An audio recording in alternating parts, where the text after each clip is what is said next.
안녕하세요. 오늘 딥다이브에서는 여러분이 보내주신 자료, 이게 2025년 AI 코딩 에이전트 환경 분석 보고서인데요. 아주 흥미롭습니다. 이걸 좀 깊게 파헤쳐 보려고 합니다. 단순 자동 완성? 뭐 그런 걸 넘어서서요. AI가 소프트웨어 개발을 어떻게 바꾸고 있는지 그 핵심만 쏙쏙 뽑아서 여러분이 이 흐름을 빠르게 따라잡으실 수 있게 도와드릴게요. 네, 가장 중요한 통찰, 그리고 좀 놀라운 사실들 위주로요. 자, 바로 시작해 볼까요? 우선 가장 좀 놀라웠던 결과부터 볼까요? 보고서 벤치마크에서요, 1위를 차지한 게, 스스로 다 하는 그런 완전 자율 AI가 아니었어요. 오히려 커서 같은 거, 그러니까 코딩 환경 자체가 AI 네이티브로 설계된 IDE나 아니면 워 같은 스마트 터미널, 이런 기존 개발 환경을 강화해주는 도구들이 최고점을 받았다는 점, 이게 좀 흥미롭지 않나요? 뭘 의미하는 걸까요? 네, 맞아요. 그게 되게 재밌는 포인트인데 그 결과는 보고서의 좀 독특한 평가 방식, 소위 욜로 접근법 때문이라고 볼 수 있어요. 이게 You Only Live Once처럼 AI가 제안한 코드를 개발자가 검토나 수정 없이 일단 믿고 바로 적용한다. 이런 시나리오를 가정한 거거든요. 아, 욜로요? 그러니까 확인 안 하고 그냥 쓴다. 비전문가나 초보 개발자가 약간 그렇게 쓸 수도 있겠네요. 그렇죠. 약간 그런 상황을 모방한 거죠. 그래서 이 결과는 현재 많은 숙련된 개발자들이 선호하는 방식, 즉 AI를 그냥 똑똑한 보조원으로 쓰면서 긴밀하게 상호작용하는 그런 증강된 개발자 경험, 어그멘티드 데벡스의 현실적인 가치를 잘 보여주는 것 같아요. 아, 운전은 내가 하는데 옆에서 내비게이션이 계속 도와주는 느낌? 네, 딱 그런 거죠. 아주 유능한 내비게이터요. 하지만 동시에 또 놓치면 안 되는 게 그 대빈 같은 에이전트들 있잖아요. 문제 정의부터 해결책까지 혼자 다 처리하는 완전 자율 에이전트. 이것들의 발전 속도도 정말 무시무시하거든요.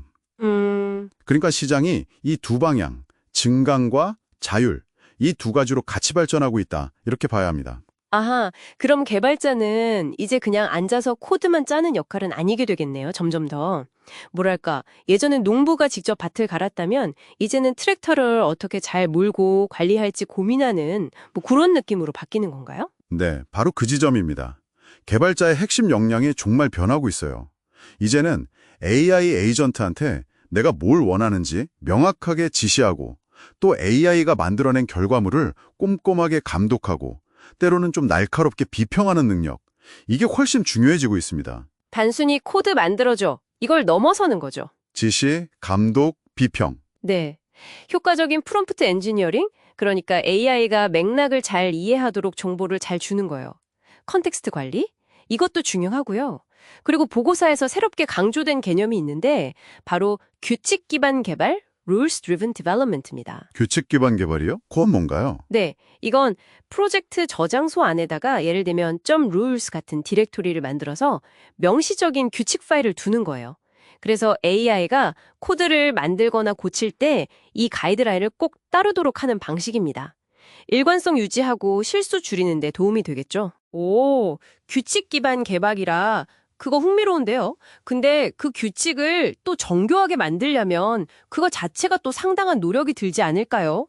자칫 잘못하면 AI 쓰려다가 일이 더 늘어나는 거 아닌가? 뭐 그런 걱정도 살짝 드는데요. 아, 네, 좋은 질문입니다. 당연히 규칙을 정의하고 계속 관리하는데 노력이 들겠죠. 하지만 장기적으로 봤을 때는 AI의 예측 불가능성을 줄이고 팀 전체의 코드 품질이나 일관성을 높여서 더 큰 이득을 줄 거다. 이런 기대가 큰 거죠. 그리고 보고서에서 또 하나 되게 흥미로운 점이 있었어요. 기술 부채는 이제 다르다는 주장이요. 맞아요. 저도 그거 보고 딱 꽂혔어요. 과거에 그 골치 아팠던 기술 부채랑 뭐가 어떻게 다르다는 건가요? 설마 AI가 다 해결해준다? 이런 건가요? 개발팀한텐 정말 희소식일 텐데요. 네, 희소식이 될 수도 있습니다. 이게 경제적인 관점에서 보면 정말 큰 변화거든요. AI 에이전트 덕분에 예전에는 이거 시간 너무 많이 들고 돈도 너무 많이 들어서 엄두도 못 냈던 일들이 있잖아요. 대규모 코드 리팩토링, 그러니까 오래되고 막 복잡하게 얽힌 코드 정리하고 개선하는 작업. 이 비용이 극적으로 낮아졌다는 겁니다. 와, 비용이요? 네, 이제 기술 부채를 청산하는 게 그냥 희망사항이 아니라 실제로 해볼 만한, 현실적인 옵션이 되었다는 뜻이죠. 이건 개발팀의 예산 배분이라든지 시스템 현대화 전략 자체를 아예 근본적으로 다시 생각하게 만드는 아주 중요한 변화라고 할 수 있습니다. 와, AI 덕분에 리팩토링이 쉬워진다는 건 정말 좋은데, 근데 혹시 이런 생각도 드네요. AI가 막 빠르게 만들어낸 코드 있잖아요? 그게 나중에 또 다른 종류의 우리가 예상 못한 기술 부채가 될 위험은 없을까요? 충분히 제기될 수 있는 우려죠. 네, 그렇습니다. 그래서 AI의 성능을 제대로 측정하는 방법이 점점 더 중요해지고 있는 거예요. 예전처럼 그냥 코드 조각 얼마나 잘 만드나 휴먼 이벨 같은 걸로만 봐서는 부족하다는 거죠. 아, 그럼 어떤 식으로 측정해야 할까요? 훨씬 현실적인 시험대가 필요해요. 예를 들어서 실제 GitHub에 올라온 이슈를 AI가 얼마나 잘 해결하는지 보는 SW 벤치 같은 거예요. 이게 주목받고 있고요. 또 어떤 회사, tenbo.io는 실제 비즈니스 가치랑 연결되는 지표를 봐야 한다고 주장해요.